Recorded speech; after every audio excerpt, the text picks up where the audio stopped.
حضرت ابو درداء رضی اللہ تعالیٰ عنہ نبی کریم جناب محمد الرسول اللہ صلی اللہ علیہ وسلم کے پیچھے نماز پڑھا کرتے تھے۔ عموماً جو صحابہ کرام خاص طور سے فجر کی نماز پڑھتے،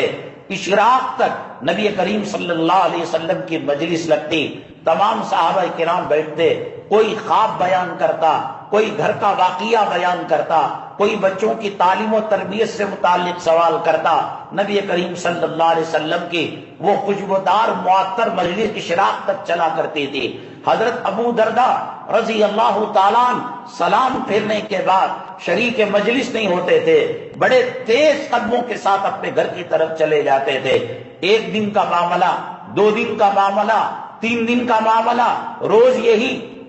معاملہ یہ کر رہے ہیں حضرت ابو درداء رضی اللہ تعالیٰ عنہ۔ امام جو ہوتا ہے وہ مقتدیوں کی فکر کرے، کیوں اس کی داڑھی چھوٹی ہو گئی، کیوں یہ نماز میں نہیں آیا، گھر میں کون بیمار ہے، کیا پیسوں کا مسئلہ ہے۔ اب تو امام تکبیر تحریمہ سے لے کر سلام تک کا رکھ لیا ہے، اب امام بھنگی سے کم درجہ سمجھا جاتا ہے، اب امام پالتو کتوں پر جو اخراجات ہیں ان اخراجات سے کم پیسوں کے اندر امام کو ڈھونڈا جاتا ہے۔ ان کے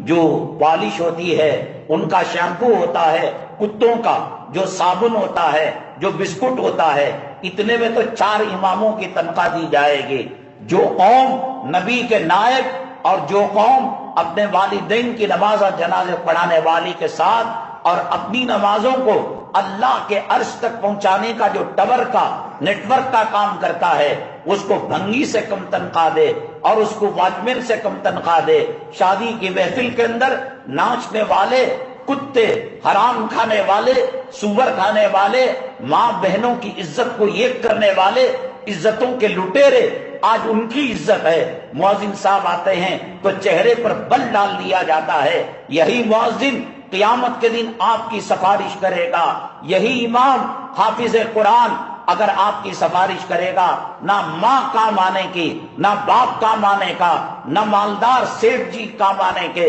کوئی کام آنے والا نہیں۔ آج اگر دوستی رکھو ان علماء جو نبی کے نائبین ہیں، یہ ائمہ حضرات، یہ مؤذنین حضرات۔ اخبارات میں ایک مرتبہ میں نے دیکھا کہ ایک تنظیم بنگلور کے اندر ہوئی ہے، فلاں فلاں علاقے میں راشن کٹ دی جا رہی ہے۔ بھائی امام اتنا گر گیا کہ آپ 25 کلو 10 کلو چاول اس کو دے رہے،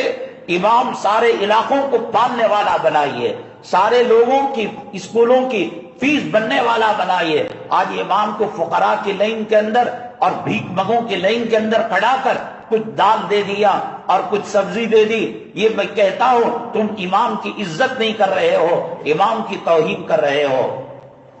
تراویح کی اجرت کے بارے میں، کلام پاک کے قرآن خوانی کی اجرت کے بارے میں فقہائے متقدمین جو پچھلے فقہا ہیں انہوں نے کہا کہ اس کی اجرت لینا ناجائز ہے۔ زمانے حال پر ترس کھاتے ہوئے کہ ایک طرف اماموں کی تنخواہ کم ہے، کلام پاک کے حافظوں کے ساتھ برا سلوک کیا جا رہا ہے، اور پھر تراویح کا یہ کہہ کر کہ اس کا ہدیہ دینا جائز نہیں، تو اب حضرت مولانا ظفر علی خان صاحب رحمت اللہ علیہ، اللہ تبارک تعالیٰ کروڑوں رحمتیں آپ کی قبر مبارک کے اندر نازل فرمائے، درجات کو بلند فرمائے۔ حضرت سے کسی نے پوچھا کہ 20,000 روپے 25,000 روپے امام صاحب کو دیے جا رہے ہیں۔ حضرت ناراض ہو گئے، غضبناک ہو گئے، خون آلود چہرہ ہو گیا، سرخ ہو گیا۔ تمہارے نچیوں کو اور تمہاری شرمگاہ اچھالنے والی رنڈیوں کو لاکھوں روپے دیتے ہو، اور امام صاحب کو، حافظ قرآن کو، تراویح پڑھانے والے کے ساتھ یہ معاملہ کر رہے ہو۔ 2 لاکھ دو، 5 لاکھ دو، 10 لاکھ دو، اس میں عزتیں بڑھیں گی۔ ابھی دلی سے ایک مہمان آئے تھے، انہوں نے کہا کہ ہماری دلی کے اندر جو ائمہ حضرات نکاح پڑھاتے ہیں وہ مالا مال ہو جاتے ہیں۔ کوئی اپنی حیثیت سے سائیکل دے دیا، کوئی فریج دے دیا، کوئی موٹر سائیکل دے دیا، کوئی بائک دے دیا۔ وہ یہ اچھی چیز ہے، اماموں کے ساتھ حسن سلوک کرے۔ کل انتقال کے بعد میدان محشر میں اگر وہ یہ کہہ دے یہی وہ بندہ ہے جو دنیا میں میری خاطر تواضع کیا کرتا تھا، بیوی بیمار تھی، ماں ہاسپٹل میں ایڈمٹ تھی، جان کنی کی عالم تھی، بند مٹی سے اس نے مجھے پیسوں سے نوازا، اللہ تو نے کہا ہے حافظ قرآن کی شفاعت کو قبول کیا جائے گا، یہ سی پی کام نہیں آنے کا، یہ منسٹر کام نہیں آنے کا، یہ دنیا کے سیاسی کتے کام نہیں آنے کے، کفن کی گھاٹی کے ساتھ تمام رشتے ختم ہو جائیں گے، یہ مؤذن کام آئے گا۔ حدیث پاک میں اللہ کے نبی صلی اللہ علیہ وسلم نے فرمایا مؤذن جو اذان دیتا ہے جتنی دور تک اس کی اذان کی آواز جاتی ہے وہ تمام مخلوق اس کے حق کے اندر گواہی دیں گے، اے اللہ جب مخلوق سو رہی تھی اور بستروں پر سڑ گل رہی تھی، یہ وہ تھا جس نے حی علی الفلاح کا نعرہ لگایا، الصلاۃ خیر من النوم کا نعرہ لگایا، مخلوق گواہی دے گی۔ اللہ کہیں گے میں نے تیرے سینے میں میرا کلام اس لیے نہیں رکھا تھا کہ تجھے جہنم کے اندر ڈالو۔ جب انسانی شکل میں انسان جہنم میں نہیں جائے گا تو پھر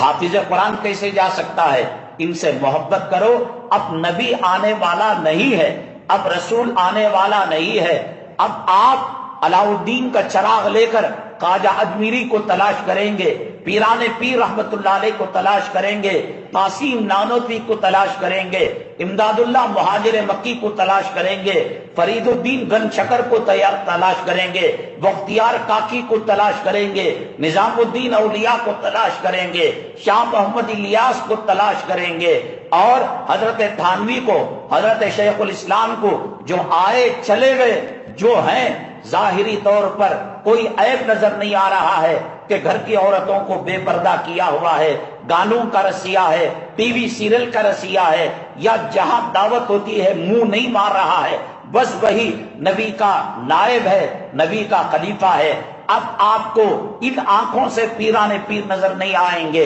اور خواجہ اجمیری نظر نہیں آئیں گے، جو ہیں ان کو غنیمت سمجھیے کہ ان کے سینوں میں اللہ نے کلام پاک کو رکھا ہے۔ بہرحال بات آگے بڑھ رہی ہے، حضرت